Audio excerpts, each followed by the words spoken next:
politics. The average annual salary in the United States was $1,368. Unemployment rates had rocketed to 25%. Families gathered around the radio to listen to the New York Yankees, and there were 21 lynchings that year.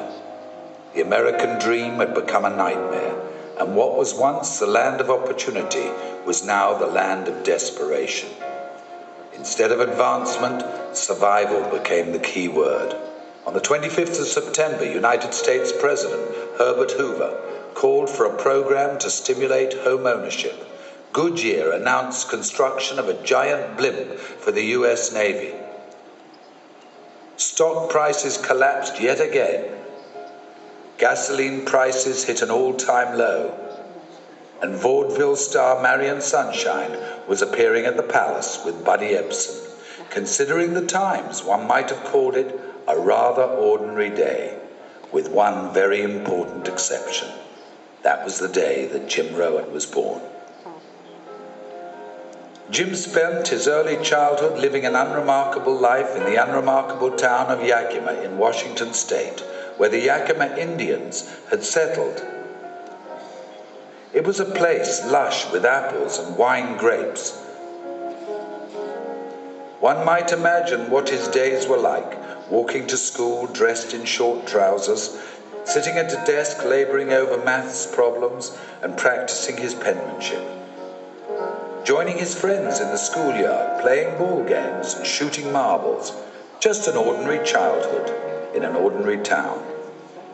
But Jim Rowan was far from ordinary, as time would eventually tell. The enormity of what Jim eventually accomplished is in stark contrast to his early life of obscurity.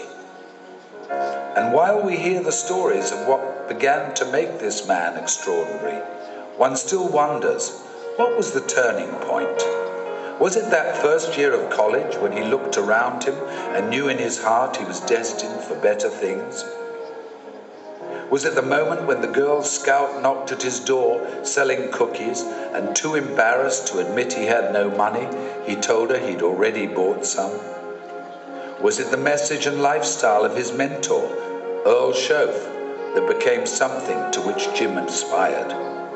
Was it the heartfelt belief that he was different and could make a difference?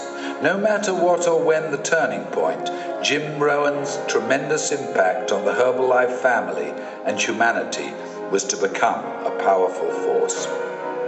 At age 30, Jim had spent 5 years as Earl Schoaf's student, learning the direct selling industry and focusing on simple and profound life philosophies rooted in personal development, simple ideas that have stood the test of time.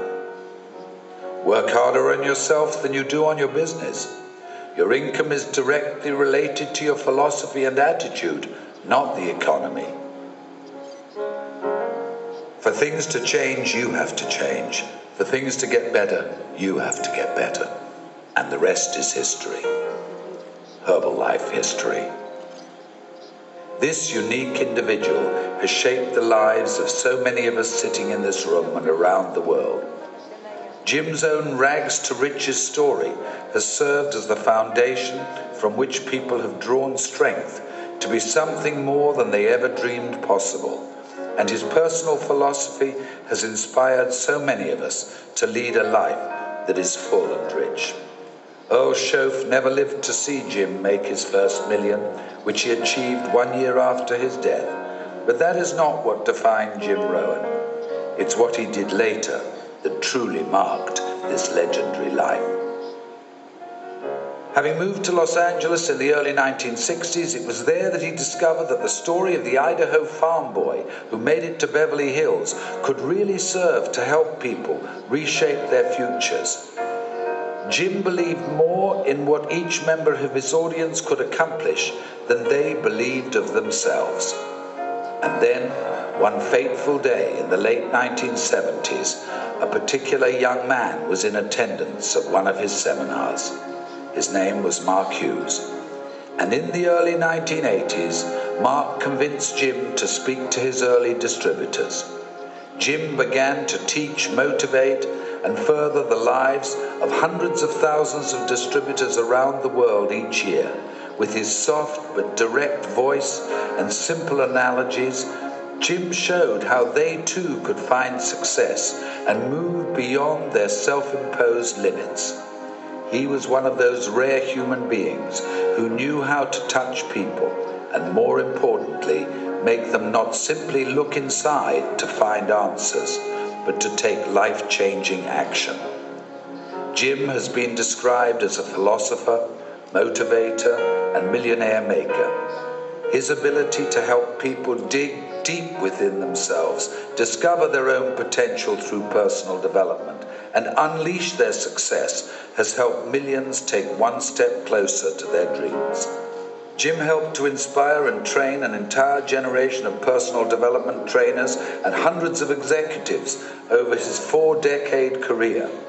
He brought his message to more than 6,000 audiences and sold thousands of books, tapes, and videos. But the numbers aren't what is important. It's what he brought to each and every individual through a word, a smile, a joke, a touch, with love and humility. We'll miss you, our dear friend. We promise you that your legacy will live on.